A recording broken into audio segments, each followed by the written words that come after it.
मध्ये रस्ता ठेवा, थोडा रस्ता असं हे करू नका, थोडा याचा रस्ता ठेवा. बाळकृष्णानंदा घरी आनंदल्या नरनारी, गुढिया तोरणे करती कथा गाती गाणे. बाळकृष्णानंदा घरी आनंदल्या नरनारी, तुका म्हणे छंदे मन मोहिले गोविंदे.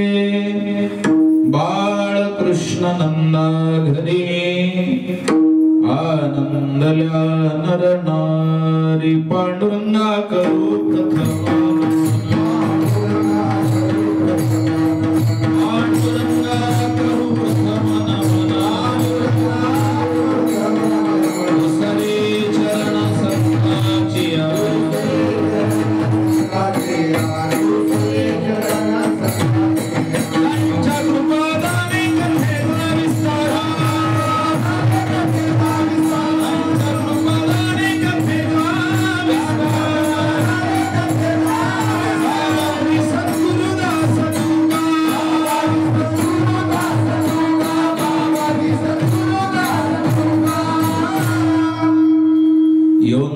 प्रविश्य मम वाचमिमां प्रसुप्तां संजीवयत्यखिल शक्तिधरस्वधाम्ना.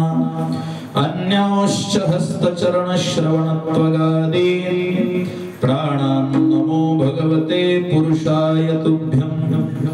आता उपायवनवसंतु जो अज्ञेचा हिवतंतु अमूर्तची परिमूर्तु कारुण्याचा विठ्ठल.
बाळकृष्णानंदा घरी आनंदल्या नरनारी.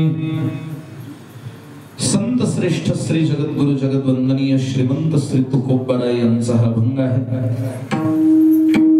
अभंग 4 चरणांचा असून जगद्गुरु तुकोबारायांच्या अभंग गाथेतील आहे आणि वारकरी संप्रदायातील अत्यंत उत्कृष्ट असा हा अभंग कीर्तन रूपी सेवेकरता निवडलेला आहे. विठ्ठल विठ्ठल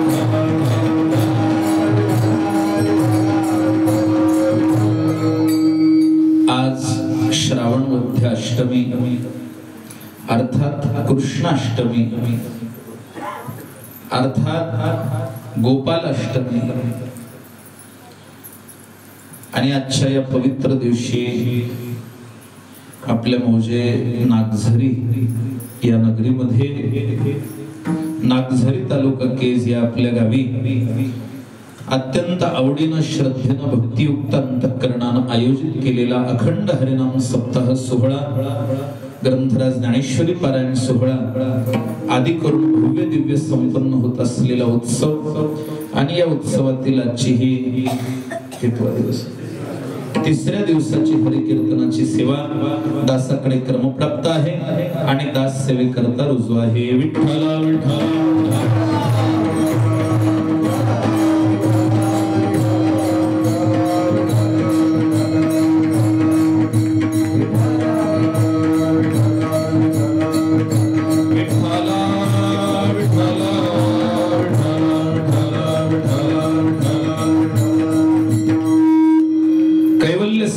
चक्रवर्ती संत श्रेष्ठ श्री ज्ञानोबाराय वैष्णववीर संत श्रेष्ठ श्री नामदेवराय वैराग्य महामेरू श्री संत गुरुबा काका भक्ती प्रेमाचा सागर श्री संत सावता महाराज शांती ब्रह्म संत श्रेष्ठ श्री एकनाथ महाराज जगद्गुरु संत श्रेष्ठ श्री तुकोबाराय सद्गुरुनिष्ठ शिष्य संत श्री नळोबाराय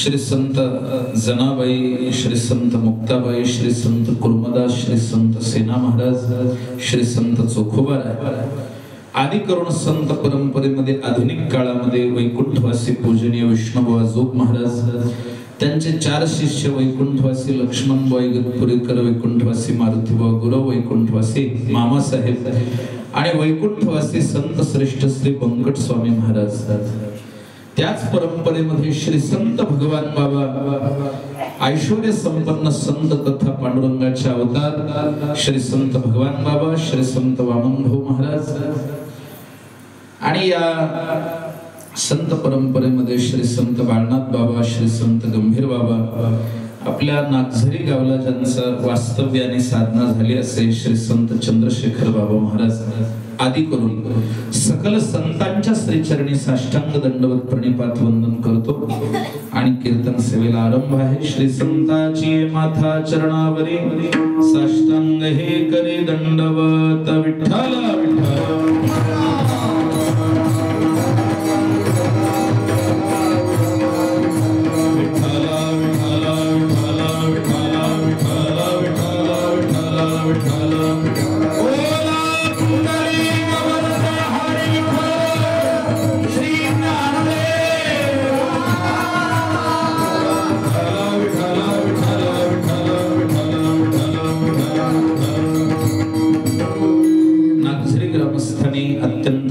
श्रद्धेनं भक्तीनं हा अखंड हरिनाम सप्ताह आयोजित केला. नागझरी भाविकांचं अत्यंत श्रद्धास्थान संत मूर्ती आहे. नागझरी गाव फार परमार्थ प्रेमी आहे, भक्ती प्रेमी आहे, परमार्थ प्रेमी अशी मंडळी आहेत आणि आजची कीर्तन सेवा ज्यांच्याकडे आहे, आजची पंगती ज्यांच्याकडे आहे असा बिक्कड परिवार यांच्यातर्फे आजची सर्व सेवा आहे आणि त्या बिक्कड परिवारासहित समस्त गावकरी मंडळ नागझरी यांचे हे भव्य आयोजन आणि तिसऱ्या दिवसाची सेवा दासाकडे प्राप्त आहे. विठ्ठला विठ्ठला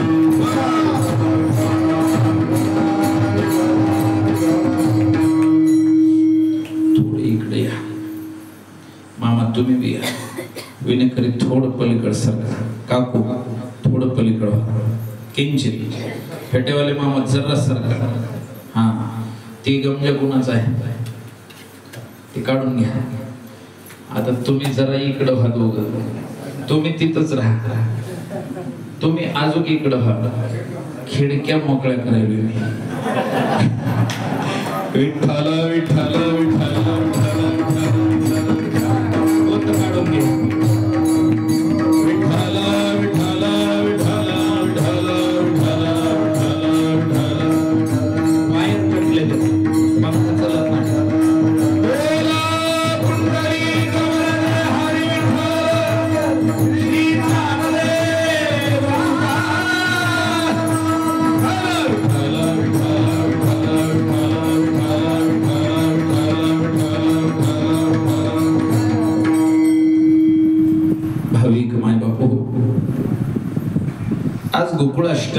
कृष्णाष्टमी आहे, श्रावण वद्य अष्टमी आहे, पवित्र दिवस आहे.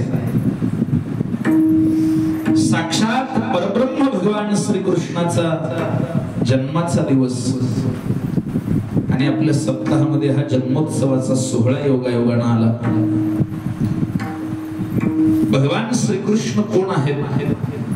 कृष्णस्तु भगवान स्वयं. भगवान श्रीकृष्ण म्हणजे परब्रह्म स्वरूप, पूर्ण पुरुषोत्तम अवतार. अवताराचे 5 प्रकार शास्त्रकारांनी सांगितलेले आहेत. अंश अवतार, अंशांश अवतार, आवेश अवतार, पूर्ण अवतार आणि पूर्ण पुरुषोत्तम अवतार. अंश अवतार म्हणजे काही कारणास्तव भगवंताने अवतार घेतला अंशात्मक रूपाने आणि काही ठराविक काळ झाला की तो अवतार पूर्ण केला. अंशांश अवतार म्हणजे एखादा मुख्य अवतार सुरू असतानाच दुसरा अवतारही भगवंताचा सुरू राहतो, त्याला अंशांश अवतार म्हणतात. उदाहरण, मर्यादा पुरुषोत्तम भगवान श्रीरामचंद्राचा अवतार सुरू असतानाच परशुरामाचाही अवतार सुरूच होता. कारण परशुरामजी सुद्धा भगवान विष्णूच आहेत आणि श्रीराम सुद्धा भगवान विष्णूच आहेत. मग एकाच वेळी जेव्हा 2 अवतार सुरू असतात, परशुरामाचा अवतार संपला नाही त्रेतायुगात, अक्षरशः भगवान कृष्णाच्या अवतारातही परशुरामजी आहेत. कारण महाभारताच्या युद्धामध्ये सुद्धा परशुरामजीकडून विद्याग्रहणाचा कर्णाचा प्रसंग महाभारतात उल्लेखित उद्धृत आहे. याचा अर्थ असा आहे की तो अंशांश अवतारामध्ये येतो. तिसरा प्रकार आहे आवेश अवतार, म्हणजे भगवंताचं क्रोधी स्वरूप. जेव्हा भगवंत प्रचंड संतापलेले असतात, जसं सुवेळ पर्वतावरती रावणाशी युद्ध करताना प्रभू रामचंद्राचं झालेलं रूप, किंवा भक्त प्रल्हादासाठी खांब फोडून अति उग्र स्वरूपामध्ये उग्रम उग्रम महाउग्रम प्रचंडम ते नृसिंह रूपम, वाळलेल्या लाकडाच्या खांबाला फोडून भगवान नरहरी रूपामध्ये प्रगट झाले. देह नराचा आणि मुख सिंहाचं म्हणून नाव झालं नृसिंह अवतार. तो भगवंताचा आवेश अवतार.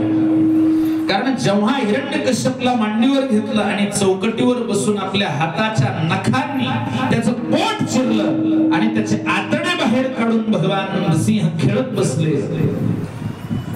तेव्हा सगळेजण घाबरले. कारण पालन करणारा जर संहार करणाऱ्याच्या भूमिकेत आला तर पालन करता कोण राहील? क्रोधाचा आवेश भयंकर. इंद्र चंद्र महेंद्र वरुण कुबेर नरुती आर्यमा अग्नी अश्विनी कुमार ब्रह्मदेव महादेव सगळ्यांनी स्तुती केली. सिद्ध चारण यक्ष राक्षस गंधर्व विद्याधर महोरग, पण भगवंत काही शांत होईना.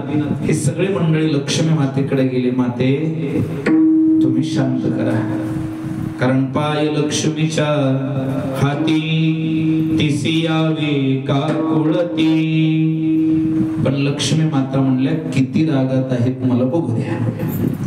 दूर उभा राहून बघितलं आणि सांगितलं, माझ्या मर्यादेच्या पुढे राग आहे. मी राग पाहिलाय, पण इतका पारा चढलेला मी पाहिला नाही. म्हटले, माते तुम्ही जर नाही शांत केलं तर देव कसे शांत होतील? म्हटले, माझ्यापेक्षा जास्त आवडतं त्यांना दुसरंच कुणीतरी आहे. आता कोण असावं? संशय धरू नका. भगवंताला लक्ष्मीपेक्षा जास्त प्रिय भक्त आहे. माधव भक्तवत्सला. कुणाला पाठवावं? प्रल्हादाला. भक्त प्रल्हाद जेव्हा जवळ आले तेव्हा नृसिंहांनी आपली जीभ बाहेर काढून चाटायला सुरू केलं प्रल्हादाला. का? कारण प्राण्याची प्रेम करायची पद्धत तशी आहे. गाय वासराला प्रेम कसं करते? चाटून प्रेम करते. तुम्ही नवीन व्यायलेली गाय आणि छोटस वासरू पहा, ती त्याला चाटते आपल्या जिभेनं. तसं नृसिंह भगवान प्रल्हादाला चाटायला लागले, जवळ घेतले. याचा अर्थ क्रोध शांत झाला. हा आवेश अवतार आहे. आता फार विस्तार करत नाही मी. पूर्ण अवतार मर्यादा पुरुषोत्तम भगवान श्रीरामचंद्राचा वेद विहित शास्त्र निर्दिष्ट जे काही कार्य आहे त्याच्यामध्ये मर्यादेचं अनुपालन करून अगदी व्यवस्थितपणे अवतार कार्य पार पाडले. तो प्रभू रामचंद्राचा पूर्ण अवतार.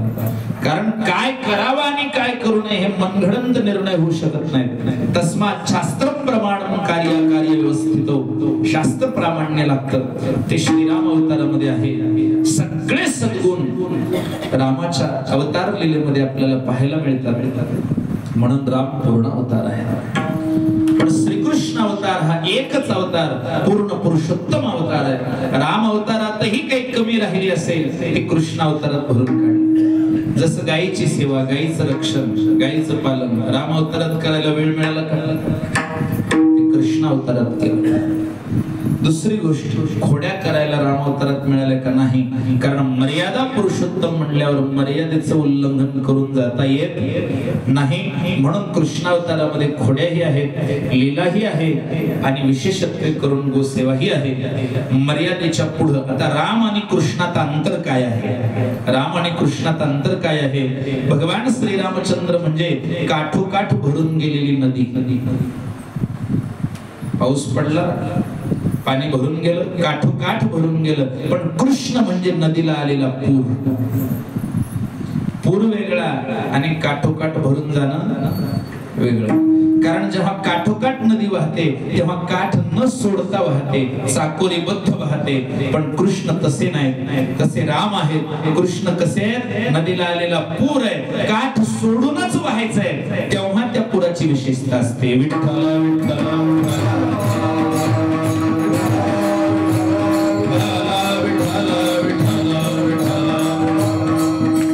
भगवान श्रीरामचंद्र म्हटलं की 3 वैशिष्ट्य. एक वाणी, एक वचनी, एक पत्नी.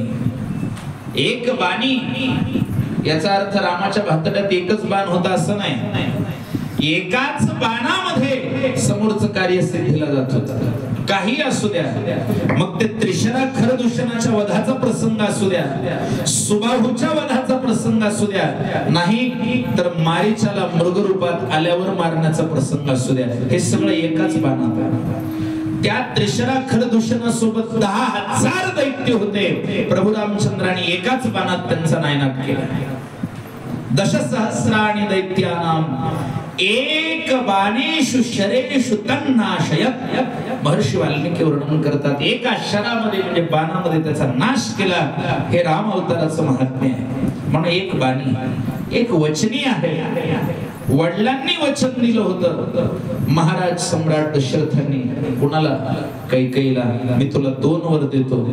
ते वचन निभवलं मात्र कुणी? राजा रामचंद्राने. पिताजी तुम्ही निस्ता हुंकार द्या, मी वनवासाला जायला तयार आहे. 14 बरिस राम वनवासी, तापस वेश विशेष उदासी.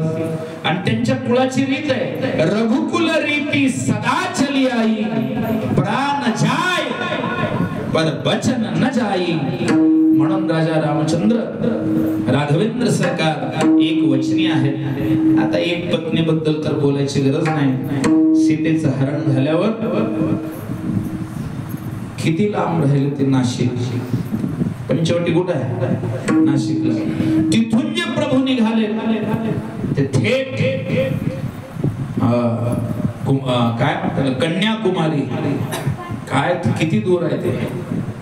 आणि तिथून लंकेत प्रवेश, हे सेतू बंधन करून, आणि तिथं जाऊन युद्ध म्हणजे काही सामान्य गोष्ट आहे का? माझं मत नाही. कालिदासांनी एक प्रश्न विचारला रघुवंशामध्ये. राजा रामचंद्राची मर्यादा कळायला एकच विचार करा, पंचवटीपासून लंकेपर्यंतचा प्रवास, त्याच्यासाठी लागलेला कालावधी, घेतलेले श्रम, घेतलेले कष्ट, इतका विचार एखाद्या सामान्य राजाच्या राजकुमाराने केला असता तर त्याला एखादा स्वस्तातला उपाय मिळाला नसता का? नाही कळली माझी भाषा. कोणासाठी गेलते? सीता मातेसाठी. मग स्वस्तातला उपाय मिळाला नसता का? विठ्ठल विठ्ठल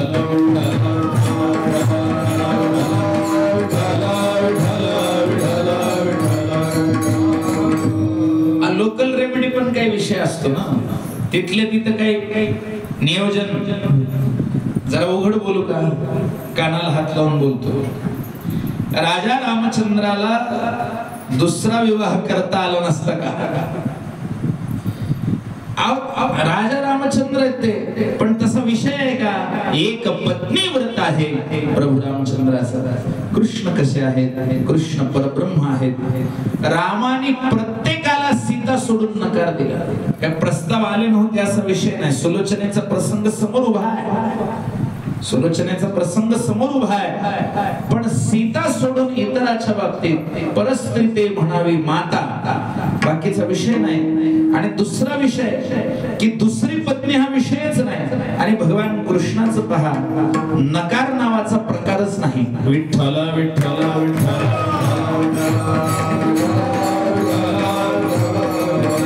आणि एकही लग्न भगवान श्रीकृष्णांनी स्वतःहून प्रस्ताव देऊन केलेलं नाही.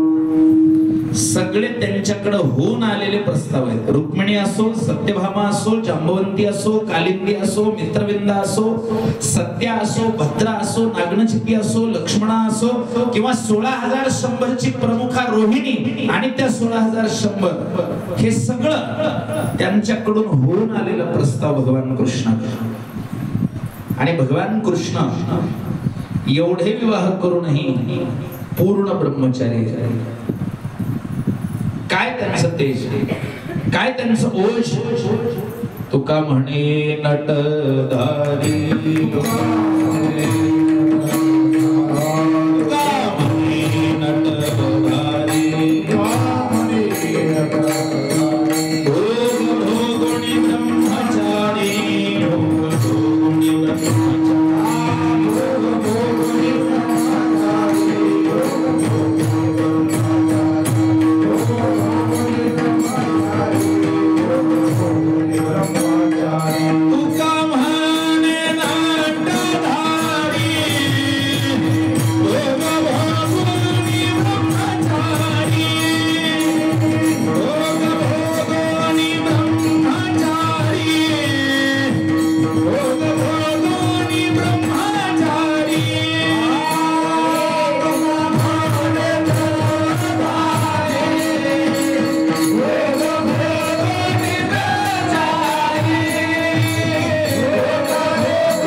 पण त्यांच्या एवढा श्रेष्ठ ब्रह्मचारी कोणी नाही. नुसता ब्रह्मचारी जाऊ द्या, त्यांच्या एवढा मोठा योगी कोणी नाही. नुसता योगी जाऊ द्या, त्यांच्या एवढा मोठा योगेश्वर कोणी नाही. काय म्हटले संजय? यत्र योगेश्वर कृष्णो यत्र पार्थो धनुर्धर तत्र श्रीर्विजयो भूतीर ध्रुवा नीतीर मतीर मम. योगेश्वर आहे, सगळ्या योगी लोकांचे ईश्वर, सगळ्या योगींचे मालक. आणि योगी लोकांना पाहायला सुद्धा भेटत नाही. योगी या दुर्लभ तोम्या देखीला साजनी, पाहता पाहता मनान पुरे घनी, पाहता पाहता मनान पुरे घनी, पाहता पाहता मनान पुरे घनी.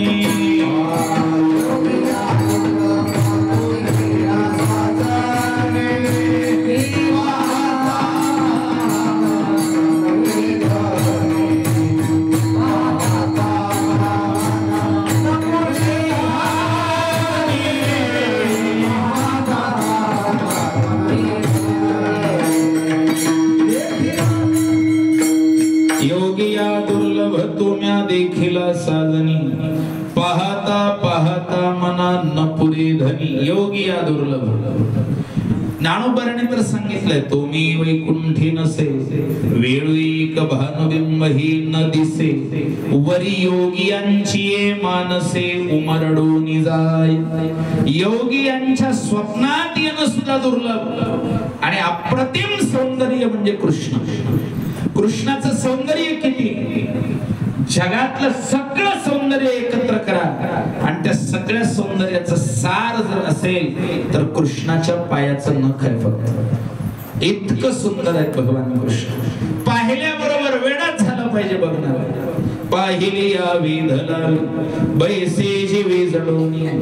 तुकोबरा काय म्हणतात, काय करू साये सावळे गोविंद, काय करू साये सावळे गोविंद, काय करू साये सावळे गोविंद,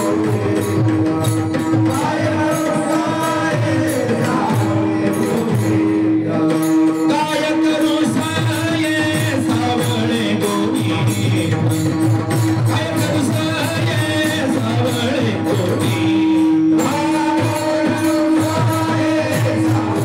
काय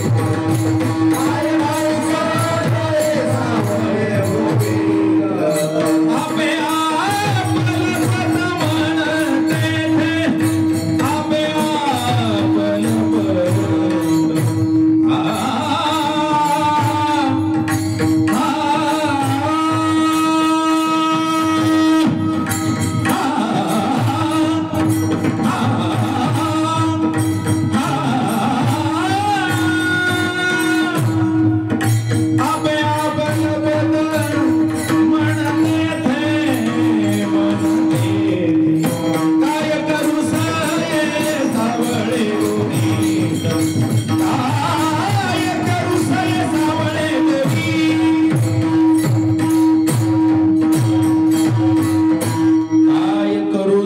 सावळे गोवित आपे आप लपत म्हणतेथे, किंवा सावळे परब्रह्मावडे या जीवा मने मन राणीवा घर केले. आणि त्या कृष्णाला समर्पित भक्त ही तेवढेच जास्त आहे. कृष्णाला जितकं समर्पण भक्ताकडून मिळतं तेवढं इतर देवतेला नाही.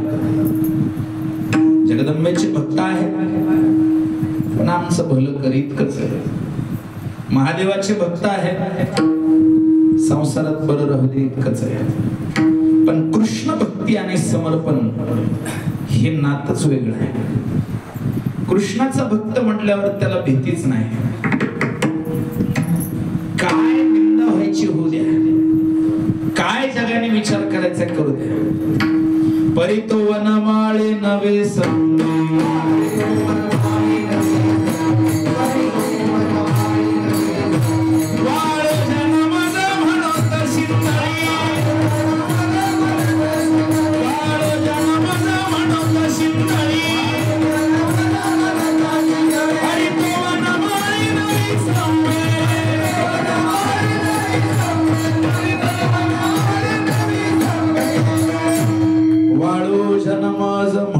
शिंदळी परितो वनमाळी नवी संबे. किंवा तुकोबरांच्या सगळ्या वेराण्या बघा कृष्णाबद्दलच आहेत. तुका म्हणे झालो दास मोकळ्या विचारू गोवळ्या सवे आम्ही. अनेक आहे भगवंताबद्दल कृष्णाबद्दल समर्पण. इतकी समर्पण भक्ती दुसऱ्या कोणत्याच देवतेबद्दल नाही आणि करताही येत नाही. तर रामाची भक्ती करायची म्हणलं तर तेच मर्यादा पुरुषोत्तम आहे. मग भक्तालाही मर्यादाच पाळावी लागते. जी म्हणूनच राहायचं काम आहे. पण कृष्णाचं तसं नाही ना. कृष्णाची भक्ती ज्याची त्यांनी ज्याच्या त्याच्या पद्धतीने केली. नंद यशोदेचे लढीवाळ कन्हैया आहेत. लाडका एकदम खोडकर बाळ आहे त्यांचं. गवळणींसाठी प्राण सर्वस्व आहे. गोपाळांसाठी आपला मित्र आहे, सखा आहे. पेंढ्या सुदाम्या वैजा वाकड्या बोबड्या श्रीदाम्या ह्यांच्यासाठी कसा मित्र आहे, सखा. अर्जुन उद्धव यांच्यासाठी सुरुवातीला सखा नंतर गुरु.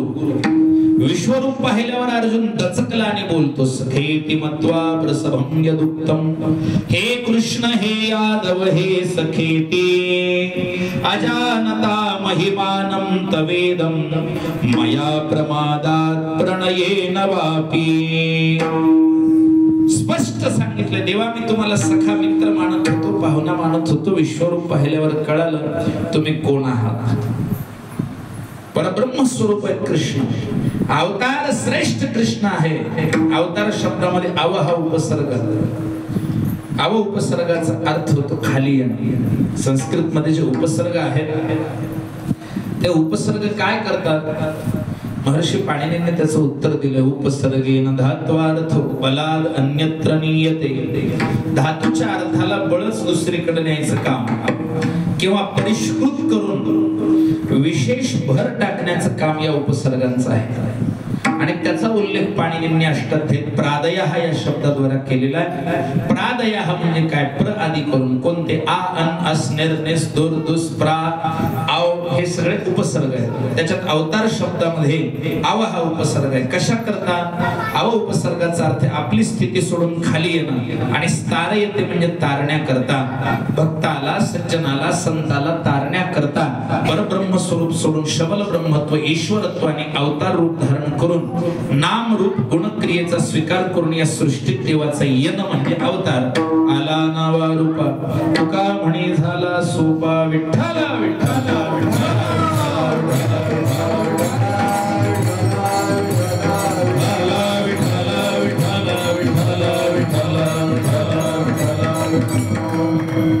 कृष्णावतारासारखा जगात दुसरा अवतार नाही. आणि अवतार घेण्यापाठीमागची पार्श्वभूमी तशी असायला पाहिजे. देव उठले की कधी अवतार घ्यायला रिकामे नाही. ब्रह्मांडाचे मालक आहे. ऐसा तो समर्थ ब्रह्मांडाचा धनी जानो नियामनी शरणालो. अवतार कधी घेतात? त्याचं उत्तर गीतेत स्वतः कृष्णाने सांगितलं. यदा यदा हि धर्मस्य ग्लानिर्भवति भारत अभ्युत्थानम धर्मस्य तदात्मानं सृजाम्यहं परित्राणाय साधूनां विनाशाय च दुष्कृतां धर्म संस्थापनार्थाय संभवामि युगे युगे. जेव्हा जेव्हा धर्माला ग्लानी येते, जेव्हा जेव्हा अधर्म फोपावतो, पाखंड वाढतं, ऋषी मुनी साधू संताला त्रास होतो, गायी कापल्या जातात, अनेक प्रकारचं पाप पृथ्वीला ओझ सहन होत नाही, तेव्हा भगवान अवतार घेतात. गोस्वामी तुलसीदासजींनी रामचरितमानस मध्ये वर्णन केलं. जब जब होही धर्म की हानी पाढ़हि असुर अधम अभिमानी करहि गणिति जाय नहीं परणी सीलहि विप्र धेनु सुर धरणी तब तब प्रभु धरि विविध शरीरा हरहि कृपा निधि सज्जन पीरा. जेव्हा जेव्हा पृथ्वीवर पापी पाखंडी लोक वाढतात, पृथ्वीला पापाचं ओझ होतं, तेव्हा तेव्हा भगवंताचा अवतार होतो. साधू संतांचं रक्षण करण्याकरता, धर्माची संस्थापना करण्याकरता. तीन कारण स्वतः देवाने सांगितले अवताराची. अवतार कारणात त्रिविधम शंकरानंद टीकेमध्ये गीतेचं वर्णन केलं. तीन कारण आहेत. कोणते? एक धर्माची संस्थापना, दुसरं दुष्टदैत्याचा नाश आणि तिसरं कारण साधू संतांचं रक्षण, साधू संतांचं भाविक भक्ताचं रक्षण. ह्या तीन कारणासाठी देव येतात. पण तरीही ह्या तिन्हीमध्ये नेमकं मुख्य एकच कारण जर सांगायचं झालं तर संत म्हणाले आमच्यासाठी येतात, आम्हासाठी अवतार. मत्स्य कुर्मादी सुकर किंवा धर्म रक्षावया अवतार घेसी आपुल्या पाळीसी भक्तजना. किंवा तुकोबराने तर त्याच्या पुढचा निर्णय केला आहे. तुका म्हणे धर्म संस्थापने केला नारायणी अवतार, केला नारायणी अवतार, केला नारायणी अवतार. धर्म संस्थापने केला नारायणी अवतार, केला नारायणी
कारण भगवंताचं लक्षात आलं.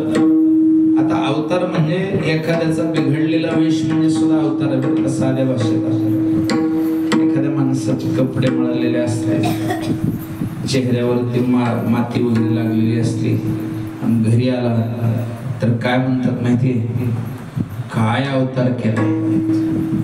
काय आपल्या सांसारिक भाषेमध्ये अवतार म्हणजे बिघडलेली अवस्था. बरोबर आहे की नाही? जर अव्यवस्थितपणा जास्त असला तर त्याला आपल्या खेड्यात काय म्हणतात, अवतार. आता नीट चांगला राहणारा माणूस एकाच दिवशी टोपी वाकडी झाली, मळकटली टोपी, मळकटलं शर्ट, एक दोन ठिकाणी फाटलंय, कुठून तरी दमून भागून आलाय रानातून काम करून, पाहुणे आले ते म्हणजे काय राव आम्ही तुम्हाला भेटायला आलो, काय तुम्ही अवतार केला. हे अवतार वेगळा आहे काय. आणि अवतार म्हणजे काय तर निर्गुण निराकार परब्रह्म जे आहे ते सगुण रूपामध्ये येणं. एका दृष्टीनं व्यवहारात ते अवतार म्हणतात ते बरोबरच आहे, कारण खाली येण्याचंच नाव अवतार आहे. विठ्ठल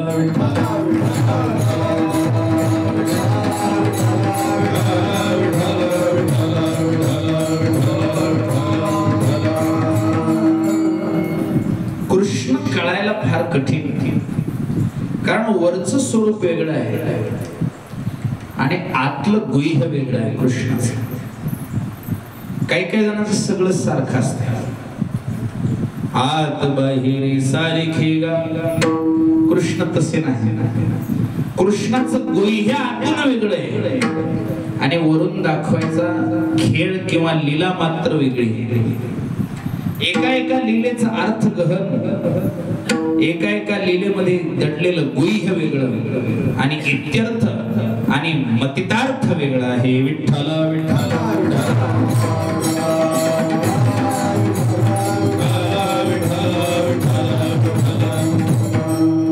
रामाच्या लीलेमध्ये फार डोकं लावायचं काम नाही, सरळ सरळ आहे. आई वडिलाची सेवा, भावाबद्दल प्रेम, भक्ताबद्दल प्रेम, एकनिष्ठ राहायचा वगैरे वगैरे वगैरे. आतून बाहेरून राम सारखे, कृष्ण तसे नाही. वरून लोणी चोरतात पण आतून चित्त चोरतात. चित्त चोरिले नंदाच्या, तुका म्हणे येणे गरुड ध्वजे. हरिणे माझे हरिले, वरून लोणी पण आतून अर्थ काय, चित्त चोर. सगळे अर्थ तसेच आहे, वरून वेगळं दाखवायचंय, आत गुह्य वेगळं दडलेलं आहे. कृष्ण म्हणजे मोठं कोड आहे. नवल केवढे केवढे नकळे कान्होबाचे कोडे. महाभारताचं युद्ध रोखता आलं असतं फक्त एक जणालाच, त्यांचं नाव काय, कृष्ण. आणि महाभारताचं युद्ध होऊ द्यायला कारणीभूत सुद्धा एकच जण आहे, त्यांचं नाव कृष्ण. बर, युद्धाच्या सुरुवातीलाच खीळ पडत होती, कारण मेन जो लढवय्या योद्धा होता त्याच्याच रथावर हे होते, अर्जुनाच्या, पार्थ सारथी. आणि त्यानं तर सगळं जू टाकून दिलं. तुम्हाला माहिती नवीन गोरे जू टाकून पळत रानात. बैलाबद्दल बोलायला, जो खाण्यावर बसलं आणि जो खाण्यावर नाही तर गोरे लय तरतरा पळते. ते गोरे चांगल्या बैलाला म्हणते तुझ्यात काहीच खरं नाही, बघ मी कसा आहे. मी फक्त बैलाबद्दल बोलेल. आणि जेव्हा खांद्यावर जो येईल त्यावेळेस त्या गोऱ्याच्या लक्षात येते की जे भाले बैल चलत होते त्यांचंच बरोबर होत. पण त्या खेळपट्टीत जुवात मान अडकल्याशिवाय काहीच कळत नाही. विठ्ठल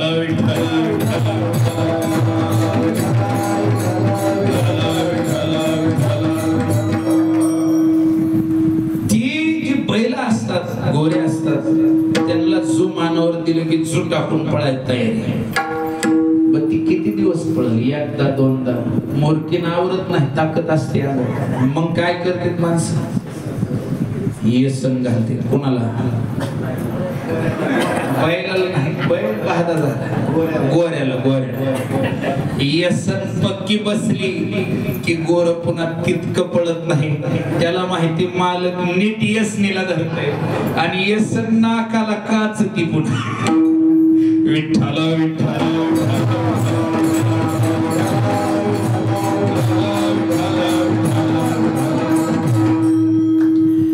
भगवान कृष्णाच्या समोर अर्जुनानं काय आव्हानलंय?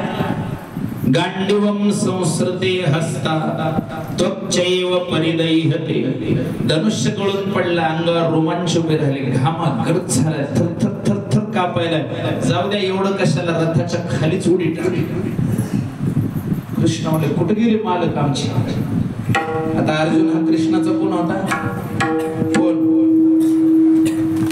अहो नीट सांगा की अर्जुन हा कृष्णाचा कोण होता? युद्धात सांगा, युद्धात रथावर असताना अर्जुन हा कृष्णाचा कोण होता? सारथी कृष्ण होता. अर्जुन हा कृष्णाचा कोण होता? मालक. आता ड्रायव्हिंग करणार कोण असते? ड्रायव्हर. आणि ड्रायव्हरच्या बाजूला बसणारा कोण असते? मी पॅसेंजर गाडीचा विचार नाही, मालकी गाडीचा विचार आहे. मालक. बरं का, मालक कुठे गेले म्हणून माग बघितलं ड्रायव्हर साहेबांना. म्हणजे कुणा? भगवान कृष्णानं मालक उडी टाकून खाली. कृष्ण म्हणले, काय झालंय? काय सांगू म्हणले? आता कारपण्य दोषोपहत स्वभाव पृच्छामि त्वां धर्म सम्मूढ चेताः यच्छ्रेयस्यान्निश्चितं ब्रूहि तन्मे शिष्यास्ते अहं शाधि मां त्वां प्रपन्नाम्. देवा, मला काय करावं कळत. मला लय ताप झाला. का? अहो ज्यांना मारायचे ते सगळे आपलेच आहेत. कोणी भाऊ आहेत, कोणी मेहुणे आहेत, कोणी सासरे आहेत, कोणी मामा आहेत. आणि ह्यांचा मामा तिकडं होता, पण मामाचं काम बरोबर केलं. त्याचं नाव शल्य. शल्य शब्दाचा अर्थ टोचणारा. ते म्हणला, मी जर लढाई करायला गेलो तर भाचे मला ना एक जन्म नाही 10 जन्म जगू द्यायचे नाही. पण त्याची भानगड अशी झाली की सोय सगळी दुर्योधनानंच केली. आणि सोय जाणे तो सोय. अशी लय विचित्र म्हणे. ही म्हण जरा आता कच खायला लागली. जरा जपूनच म्हणेन जा अशा म्हण. त्या दुर्योधनानं इतकी सोय केली, येऊस तर मी पाणी, जेवण, वाटणी, सेवा. आणि कोण करावे? भाच्याची आहे म्हणून सांगा. आता ह्यांना वाटलं सका भाचा. तिथं पोहोचल्यावर दुर्योधन, या मामाश्री, तुम्हीच केलंय का एवढं वाटणी? हो. मी नाही का तुमचा भाचा? कर्णाच्या रथावर राहिला सारथी म्हणूनच. कोण? शल्य. आणि ज्यावेळेस रथाचे चाक रुतले जमिनीत, कुणाच्या? कर्णाच्या. त्यावेळेस शल्य काय म्हणते? कर्ण म्हणते, काढू लागा की मामा. नाही, हातच काम करेल. उचलच ना झाले. म्हणजे ह्यानं मराव म्हणून केलं त्यानं नियोजन. म्हणजे भाच्याला करायची तिथं मदत केली. त्यांच्या तिकडं राहून मी केली. मदतीचं काही नसतंय. तुम्ही कुठेही राहा, फक्त कुठून फुंकर घालायचे, कुठं हवा पोहोचली पाहिजे याचं नियोजन कळलं की मदत येऊ लागते तिथल्या तिथं. विठ्ठल विठ्ठल.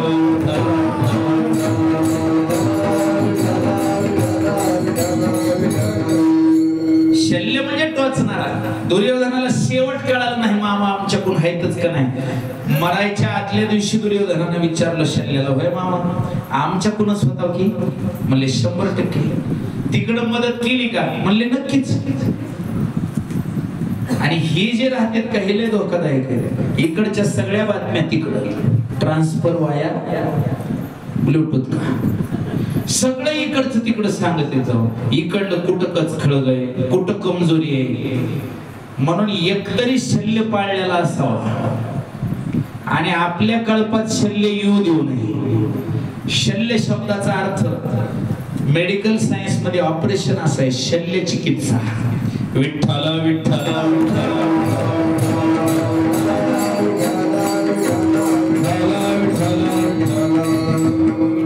कृष्णाने अर्जुनाला गीतेचा उपदेश केला. जगामध्ये तत्वज्ञानाच्या बाबतीत गीते एवढं श्रेष्ठ तत्वज्ञान कोणतंही नाही. त्याला सांगितलं जे ज्ञानी आहेत ते गेलेल्याचा शोक करीत नाही, पण जाणार आहे त्याचा शोक करीत नाही. अशोचानन वशोचस्वं प्रज्ञावादांश्च भाषसे गतासून अगतासूंश्च नाम शोचन्ति पंडिताः. 18 अध्याय गीता सांगितले. मोह काढूनच टाकला बुद्धीतून अर्जुनाची कबुलीच आहे 18व्या अध्याय. नष्टो मोह स्मृतिर्लब्ध्वा त्वत्प्रसादान्न मयाच्युत स्थितोस्मि गत संदेह करिष्ये वचनं तव. बडे बडे योगी महात्मा त्यागी साधू, पण गीतेवर बोलल्याशिवाय गीतेचा अभ्यास केल्याशिवाय साधुत्व चांगली आलं नाही. मग ते जगद्गुरु आदि शंकराचार्य असतील, रामानुजाचार्य असतील, वल्लभाचार्य असतील, मध्वाचार्य असतील, निंबार्काचार्य असतील, आधुनिक काळात विवेकानंद रामकृष्ण परमहंस असतील किंवा कोणतेही साधू असू दे, आमच्या संप्रदायाचा ही पाया ज्ञानेश्वरीचा आहे. आणि ज्ञानेश्वरीचं मूळ रूप काय? गीता अलंकार नाम ज्ञानेश्वरी ब्रह्मानंद लहरी प्रगट केली. हा कृष्णाच्याच तत्वज्ञानाचा गाभा म्हणजे वारकरी संप्रदाय. विठ्ठल विठ्ठल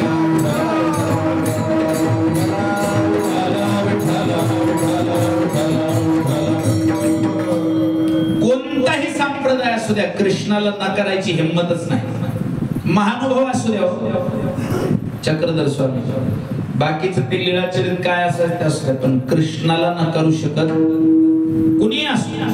निंबार्कवादी असो, आदिशंकराचार्य असो, कोणताही असेल, कृष्णाच्या तत्वज्ञानाचा गीतेचा विचार केल्याशिवाय पुढे पाऊल टाकता येत नाही. हिंदू धर्मावर टीका करणारे सुद्धा तथाकथित, मी त्यांना धर्मच म्हणत नाही, कारण एक जणाचा मजहब आहे आणि एक जणाचा रिलीजन. धर्म थोडाच आहे त्यांचा. 1 नंबर वाले रिलीजन वाले, 2 नंबर वाले मजहब वाले. त्यांच्या लक्षात आलं, त्यांच्या आलंच असेल मी काय बोलतोय. आपण 3 नंबरवर फेकले गेलो. आपणही जमलं असतं, पण आपल्यातले अडी अडचणी झाल्या. आता तर काठी पेरायला सुरू आहे. काय उगवल काय माहिती. बीज पेरल्यावर धान उगवते, पण काठी पेरल्यावर काय उगवल? फक्त पाय फाटणार. विठ्ठल विठ्ठल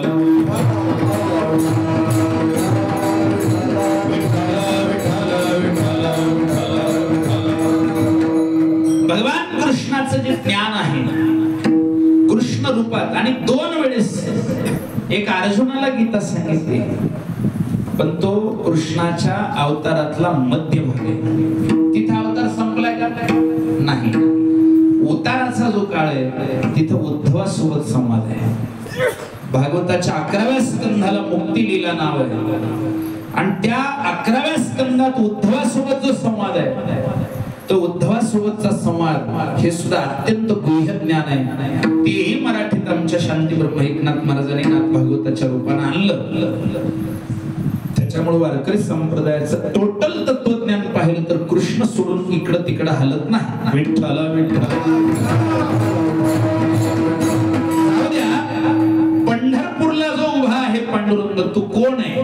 पुंडलिकाच्या भावार्था गोकुळी हुनी जाहला येता. तोच आहे जो बासरी वाजवत होता. फक्त ह्या अवतारात बासरी नाही, एका हातात शंख, एका हातात कमळ घेऊन शांत रूपात कमरेवर हात ठेवले आणि उभा आहे. समचरण सरोजम सांद्र नीलांबुदाभम जघन निहित पानिम मंडनम मंडनानाम तरुण तुलसीमाला कंधरम कुंज नेत्रम सदय धवलहासं श्री विठ्ठलम चिंतयामि. सोबत रुक्मिणी तर आहे, पण सत्यभामा आहे, आणि कमी जास्तीला मी तोच आहे हे दाखवण्यासाठी पाठीमागे राधाराणी सुद्धा उभे आहेत. विठ्ठल विठ्ठल.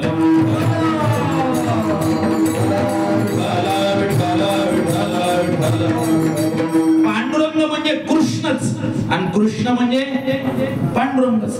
काय फरक आहे का? आणि त्या कृष्णावर आमच्या संतांनी इतकं प्रेम केले, वारकरी संतांनी. कृष्ण माझी माता, कृष्ण माझा बहिणी बंधू चुलता, कृष्ण माझा, कृष्ण माझे गुरु, कृष्ण माझे तारू पुतरे पैल पारू भव नदीचा, कृष्ण माझे मन, कृष्ण माझे जन सोयरा सज्जन. वारकरी संप्रदायाचा जो महामंत्र आहे राम कृष्ण हरी, त्याच्यामध्ये राम शब्दाच्या पुढे काय शब्द आहे? कृष्ण. आणि जो कलिसंतरण उपनिषदातला मंत्र आहे हरे राम राम राम हरे हरे हरे कृष्ण कृष्ण कृष्ण हरे हरे, त्याच्या सुद्धा कृष्ण शब्दाचा उल्लेख येतो. आणि कलिसंतरण उपनिषदातल्या या मंत्राचं शार्ट रूप रामकृष्ण हरी आहे बरं का. हरे राम राम राम हरे हरे हरे कृष्ण कृष्ण कृष्ण हरे हरे इतकं म्हणायला दम छटत आहे. त्याच्यापेक्षा छोट रामकृष्ण हरी पटकीने होत आहे. महाराष्ट्रीयन लोकांची हीच तर खासियत आहे, मोठ्या गोष्टीला असं बारकवी करते, श्रिंक, संक्षिप्त. तोच रामकृष्ण हरी ना हरे राम हे काय वेगळं आहे का? एकच आहे, फक्त एक आहे. आता हरी आणि हरे ह्याच्यात काय फरक आहे? हरी हे एक वचनी इकारांत पुल्लिंगी सामान्य नाम आणि हरे हे संबोधन आहे, त्याचं एक वचनीचं संबोधन केलं विभक्ती प्रत्ययामध्ये. दुसरा काय फरक आहे? दोन्ही एकच आहे. हरी शब्दाला संबोधनात नेलं की हे हरे असा प्रयोग होतो. विठ्ठल विठ्ठल. जसं कृष्णाचं एक नाव मुरारी आहे. श्रीकृष्ण गोविंद हरे मुरारी नाही, रे. रीचं रे कसं झालं? इकारांतचं ऐकारांत कसं झालं? तर इकारांत जे एकवचनी सामान्य नाम मुरारी आहे त्याचं संबोधन झालं की मुरारेच होत आहे. इकारांत ऐकारांत परिवर्तित आहे तर संबोधन उच्चते. विठ्ठल विठ्ठल.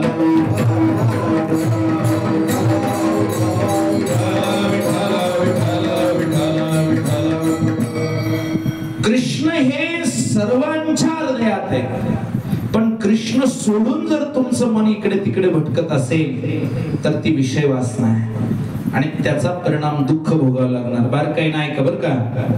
लक्ष द्या. आता जवळ आलाय कृष्ण जन्म, 15-20 मिनिटाचा विषय राहिला. एक माणूस उन्हाळ्यामध्ये वाळवंटात चालला, सगळी गरम वाळू आणि पाणी नाही, तहान लागलं. राजस्थानचं वाळवंट समजा, सहारा डेझर्ट.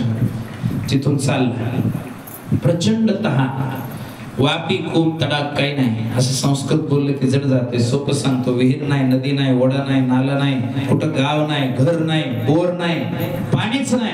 काय करावं? जीभ टाळूला लागली, चक्रा यायला लागल्या, मरतो की काय वाटायला लागलं. एवढ्यामध्ये एक त्याला घागर दिसली. काय दिसली? घागर दिसली. म्हणजे काय असेल त्याच्या? पाणी. पळतच गेला, घागर उचलली, तोंडाला लावणार. त्याने बघितलं घागरीत होतं विष. पातळ होतं पण विष होतं. प्यावं का नाही? बोला ना. प्यावं का नाही प्यावं? अहो नाही प्यावं ना. पातळ असलं म्हणून काय झालं? आहे काय? विष. का? लक्षात ठेवा, कारण तहानेने मरल पण 2 दिवसात मरल. विष पिल्यावर लगेच मरते. त्याच्यामुळे देव सोडून बाकीच्या गोष्टीत जर मन लागत असेल, धन संपत्ती कीर्ती ऐश्वर्य भोग सुख जगातलं सांसारिक सौंदर्य वगैरे, ह्या गोष्टी कधीही आपल्याला केवळ पत्नाकडे नेणार आहेत. विठ्ठल विठ्ठल.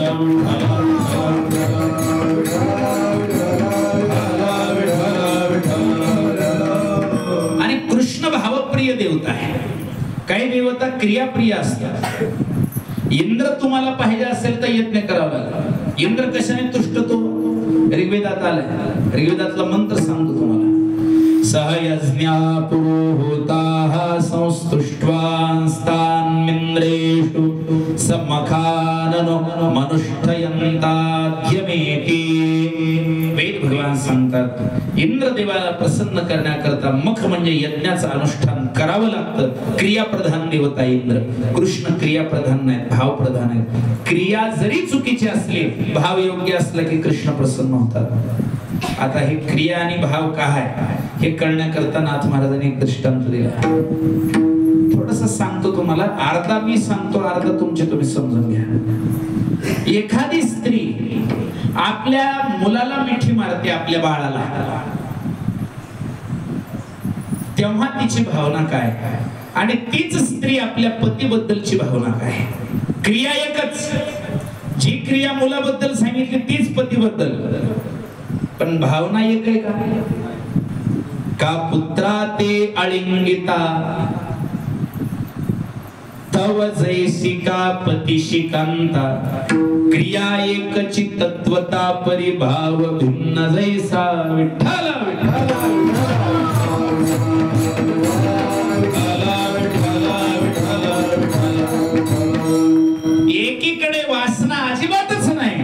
एकीकडे वासना सोडून दुसरं काय असायचं? विठ्ठल विठ्ठल. तसं भाव भिन्नता. कृष्ण क्रिया बघत नाहीत, भाव बघतात. सुदामाचे पोहे किती ट्रक होते हो?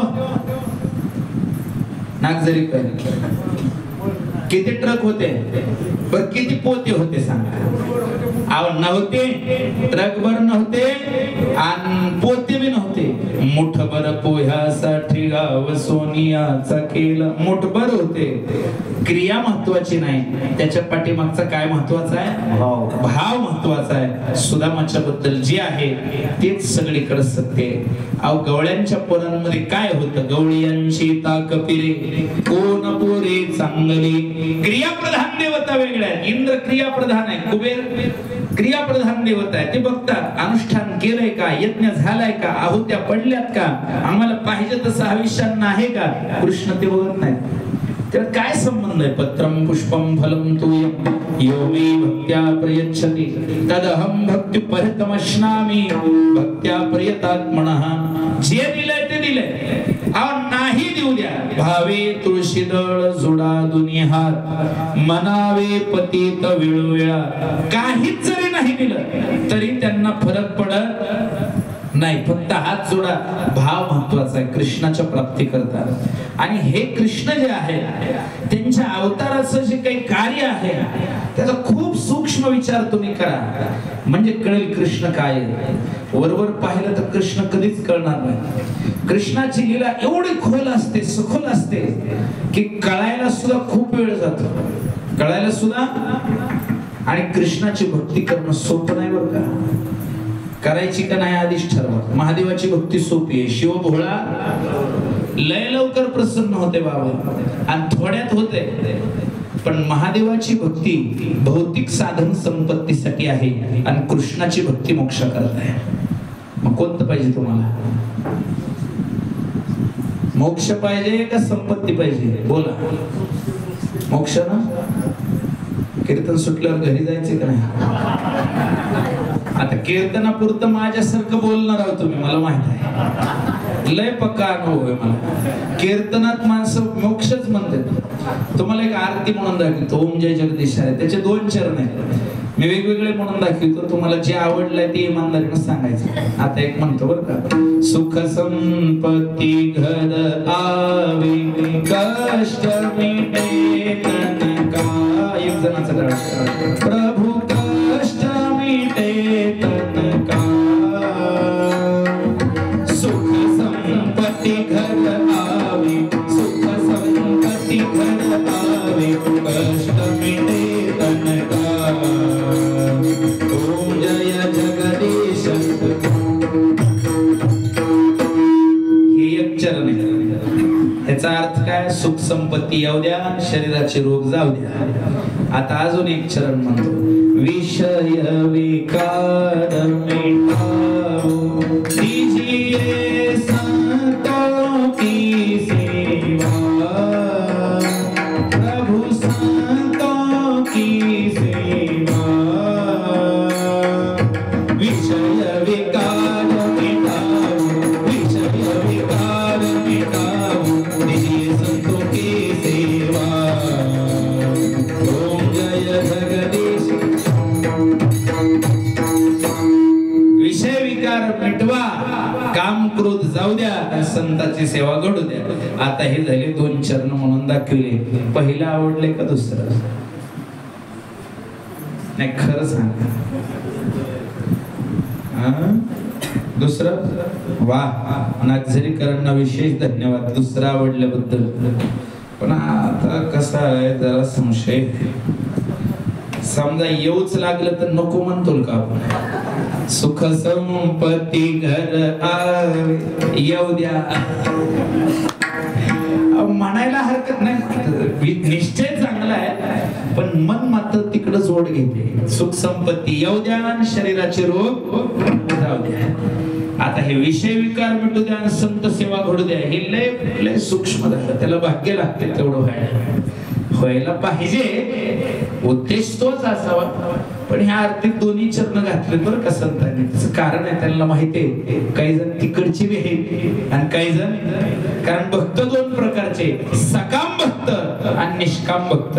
निष्काम भक्तासाठी विषय विकार मिटावू दीजिए संतों की सेवा, आणि सकाम भक्तासाठी सुख संपत्ती घर आवे कष्ट मिटे तन का. असं आहे बरं का. असू द्या, चालायचं. कृष्ण सगळ्यांना घेऊन चालतात, सगळ्या भक्ताला वागवतात. पण मोक्षा करता कृष्ण भक्ती आणि संसारात सुख पाहिजे असेल तर महादेवाची भक्ती. कारण विलासी लोक रक्षकम, महादेव याच्यावर प्रसन्न आहे. लक्ष ठेवा, महादेव याच्यावर प्रसन्न आहेत त्याला निश्चितपणानं सुख संपत्ती ऐश्वर्य कीर्ती मान प्रतिष्ठा पद मिळणार.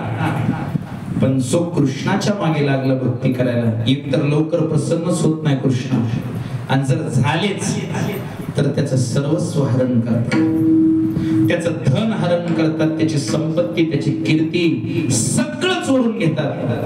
पुन्हा जर त्यांनी मिळवायचा प्रयत्न केला तर पुन्हा चोरून घेतात. आणि जेव्हा सर्वस्व सोडून देतो आणि म्हणतो आता तुमच्याशिवाय मला कोणी नाही कृष्णा, आणि संत संगतीत राहतो, मग मात्र त्याचं परम कल्याण करतात आणि मोक्ष त्याच्या पायाशी आणून टाकतात. विठ्ठल विठ्ठल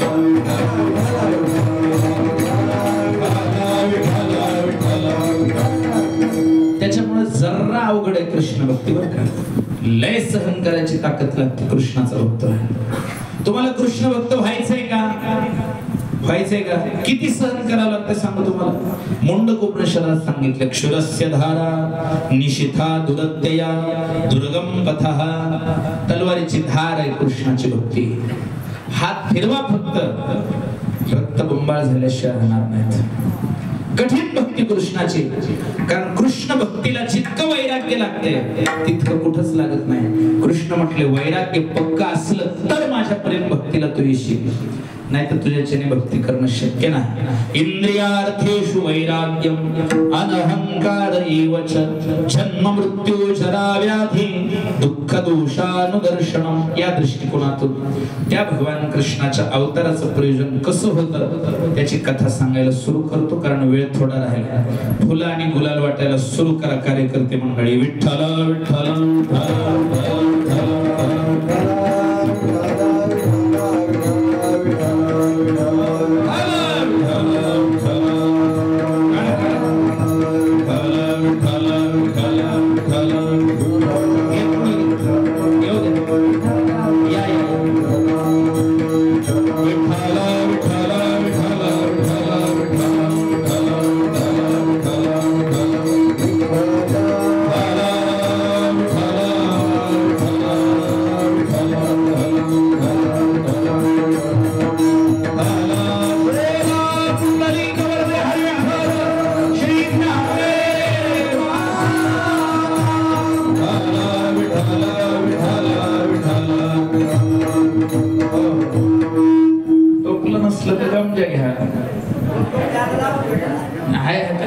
गमजे आहेत ते चांगले घ्या, काय होत घ्या घ्या घ्या, काय अडचण. गुलाल आहे का? पण इथं गुलाल आणलाय का? विकड परिवार गावकरी मंडळ गुलाल घ्या इकडे. विठ्ठल विठ्ठल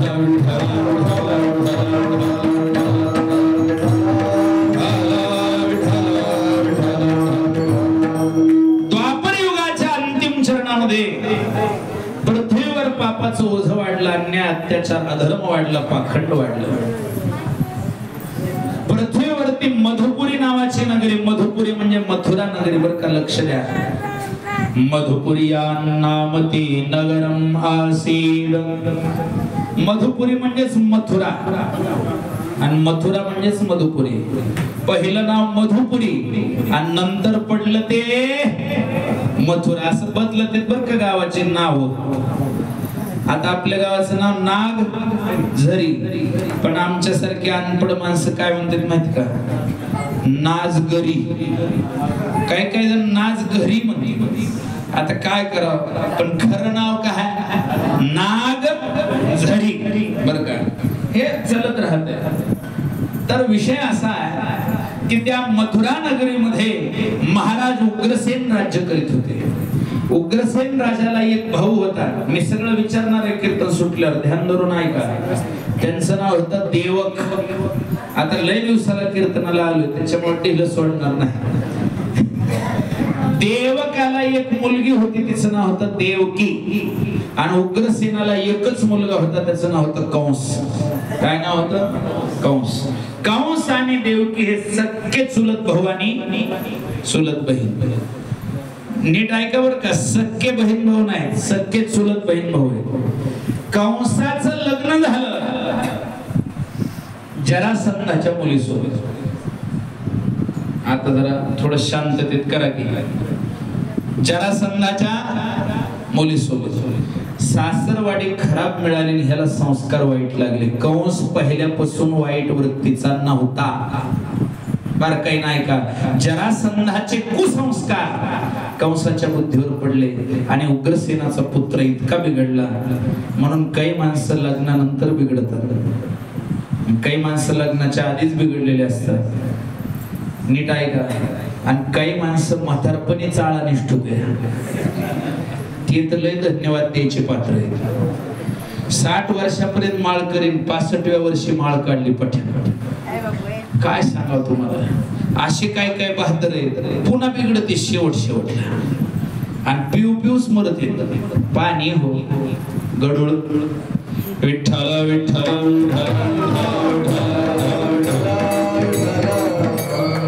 इतकी बुद्धी बिघडली, अधर्म आणि पाखंड, दुराचार आणि दुर्वर्तन. आणि त्याचे काही मित्रमंडळी तसे भयंकरच होते. स्वतःच्या बापाला म्हणजे उग्रसेनाला आणि चुलत्याला म्हणजे देवकाला कारागृहात टाकलं, स्वतः राजा झाला. बहीण लग्नाला आली, देवकाची कन्या. कुणासोबत लग्न करून द्यावा असा विचार कुणाच्या मनात? कंसाच्या. मग मथुरेच्या बाजूला कामवन नावाचं राज्य आहे, काम्यवन. आता हे आहे बरं का, तो मूळ भाग आता भरतपूर जिल्ह्यात गेला, राजस्थान मध्ये. तिकडे शूरसेन नावाच्या यादव वंशाच्या राजाचं नाव होतं. कंसाच्या वडिलाचं नाव काय? उग्रसेन. उग्रसेन. आणि कृष्णाच्या आजोबाचं नाव तिकडच्या वडिलाकडच्या शूरसेन, त्यांचं नाव विष्णू सहस्रनामात आहे. शूरसेनो यदुश्रेष्ठ सन्निवास स्वयामुना. त्या शूरसेन महाराजाला 7 मुलं 1 मुलगी. मुलीचं नाव पृथा आणि ती कुंती भोज नावाच्या राजानं म्हणजे त्यांच्या साडून सांभाळली होती. साडू कळते का? साडू. साडू म्हणजे एका कंपनीच्या 2 गाड्या घेतल्यावर त्याचं नाव 2 मालकांनी वेगवेगळं. मग ती साडू होते, त्यांचं नाव होतं कुंती भोज. त्यांनी सांभाळलं म्हणून त्या पृथेचं नाव झालं कुंती. आणि पृथेचा मुलगा म्हणून ह्याचं नाव आहे पार्थ अर्जुनाचं. बरं का, आता ते लय बारकावे सांगत बसा, वेळ नाही माझ्याकडं, लय थोडा वेळ राहिला, तर पटपट सांगतो. 7 मुलापैकी 6 क्रमांकाचा मुलगा वसुदेव, त्यांचे 5 लग्न झाले होते आणि 6व्यानं लग्न करायचं होतं. तुम्ही म्हणता कशामुळे एवढे? मला माहित नाही, ते देवाचा बाप होता, त्याला काय केले असते, काही करेल. 6वं लग्न देवकी सोबत ठरलं. कुणाचं? वसुदेवाचं. आणि आई वडील सुद्धा देव निवडले, वसुदेव आणि देव की. कौन पिता? वसुदेव पिता. किसकी माता? देवकी माता. देवकी माता. देवकी माता. देवकी माता. या दृष्टीने वसुदेव देवकीचा लग्न समारंभ मथुरेत थाटामाटामध्ये पार पडलेला आहे. आणि मग लग्न लागल्यानंतर तदेव लग्नम सुदिनम तदेव वाटा लवकर ताराबलम चंद्रबलम तदेव वाटा लवकर विद्याबलम दैवबलम तदेव लक्ष्मीपते. थोडं ठेवून जाणार, तिकडे आहेत की फुलं, सगळं टाकून. लक्ष्मीपते तेंघ्री युगम स्मरामी. लग्न लागल्यानंतर सगळी फार मोठी भव्य शोभायात्रा मिरवणूक निघाली. ही शोभायात्रा मिरवणूक म्हणजे वरात. बरं का, वरात. वरात माहिती? लग्न लागल्यावर नवरदेव नवरीची काय निघते? वरात. आणि जर काही माणसं अशी लयच सजून धजून येरी बी चालली तरी म्हणते काय वरात चालली यांची. वराच्या घरात जाण्याच्या प्रक्रियेचं नाव आहे वरात. वर चालला घरात, त्याचं नाव वरात. वरात निघाली. कोण आहे? रथ घोडे हत्ती गाजा बाजा मंगल गीत गात जाणाऱ्या स्त्रिया. आणि कंसाला एवढा आनंद वाटला बहिणीचं लग्न. त्या नवरदेव नवरीच्या म्हणजे वसुदेव देवकीच्या रथावर सारथी म्हणून बस आणि सारथी म्हणून बसल्यानंतर भव्य शोभायात्रा चाललेली आणि अशी आनंदात चाललेली शोभायात्रा, पण अचानक भयंकर अशी आकाशवाणी झाली, हे कंसा सावधान, ज्या भगिनीच्या लग्नाच्या आनंदात तू आनंदी आहेस, तिचा 8वा पुत्र तुझा काळ म्हणून जन्माला येईल, तुझी हत्या करेल, वध करेल. ऐकल्याबरोबर कंसाला क्रोध अनावर झाला, हातातलं खड्ग उचललं, मारायला धावला.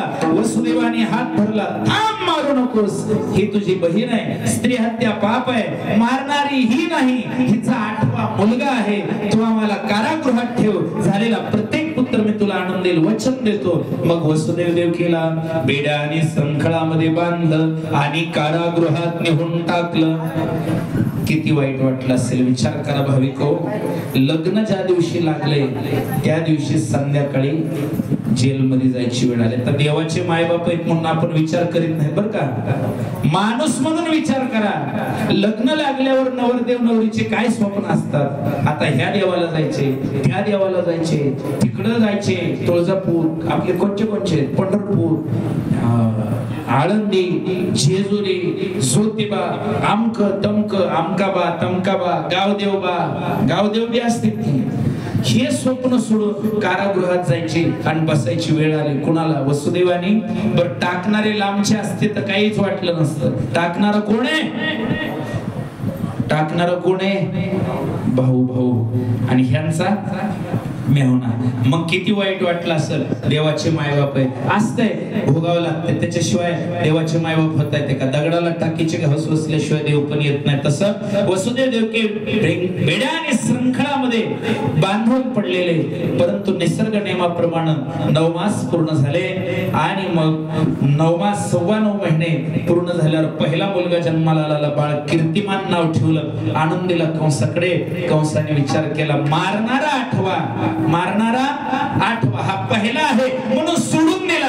पण नारद जी आले, नारदाने सांगितलं, काय चाललं कंस महाराज, मारणारा 8वा म्हणून पहिला सोडून दिला. म्हणाले, असं नसतंय, देवता वामतो गतीने येतात. परत बोलवलं बाळ कीर्तिमानाला, गरगर फिरवलं, श्रेयवर आपटलं, त्याचे प्राण घेतले. दुसरा पुत्र झाला, नाव सुसेन, त्याला मारलं. तिसरा नाव भद्रसेन, त्याला मारलं. चौथा नाव रिंचू, त्याला मारलं. 5वा संवर्धन, तो मारला. 6वा भद्र मारला. 7वा बलभद्र, तो रोहिणीच्या उदरात गेला. आणि 8वा गर्भदेवकी मातेचा. श्रावण महिना आला, 9 मास पूर्ण होता, 9.25 महिने पूर्ण होत आले. अष्टमी तिथी जवळ आलेली.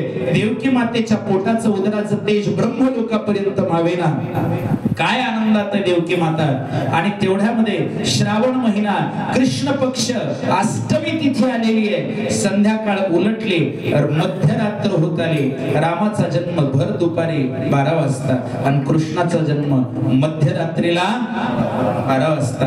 आता 12ला आपल्याला जवळजवळ 3 मिनिटं 2 मिनिटं कमी आहे.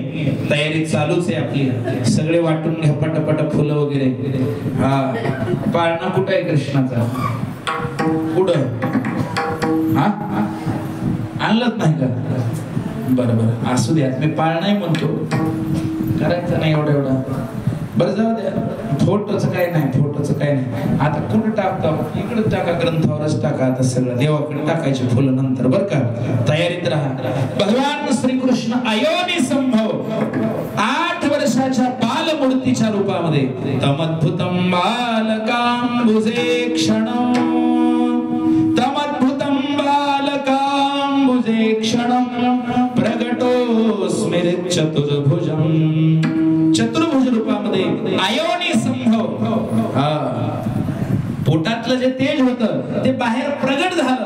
आपला जन्म वेगळा आहे. आपण शेवटी 4 कर्मापासून जन्मलेले लोक आहोत. 4 प्रकारच्या खाणी असतात, अंडज, जारज, स्वेदज आणि उद्भिज. आपला जन्म जारज प्रकारातला आहे. आपल्याला वाटेने जन्माला यावं लागतं, पण भगवंताचा वाटेचा संबंध नाही बाबा. भगवंत अयोनी संभव प्रगट झाले, दिव्य तेज पुण्यमूर्तीच्या रूपानं. भगवान श्री गोपाल कृष्ण 8 वर्षाची बालमूर्ती. आणलं फोटो, इकडे मांडायचं. इथं समोर ग्रंथाच्या समोरच मांडायचा. मी इकडं होतो म्हणजे तुम्हाला फुलं टाकायला सोपं. इकडे टाकायचं सगळ्यांनी, बरं का? हा. अयोनी संभव 8 वर्षाची बालमूर्ती